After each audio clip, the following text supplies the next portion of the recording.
Welcome to today's episode, where we dive deep into the fascinating English idiom, lose your footing. Let's unravel its meaning and origins together.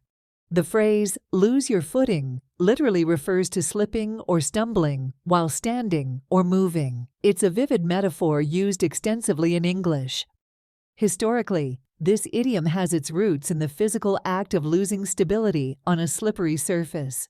Over time, it evolved to metaphorical uses as well.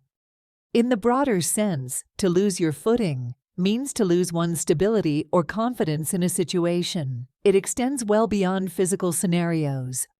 Now, let's explore this idiom through some examples. Imagine someone starting a new job and feeling overwhelmed. They might say, "I've lost my footing here." Consider an experienced politician who makes a major public blunder. Observers might comment, "He really lost his footing with that speech." Or a student who excels academically but struggles in a new subject area might feel like they've lost their footing in their studies. In relationships, a sudden argument might cause someone to lose their footing emotionally, feeling unsure about their next steps.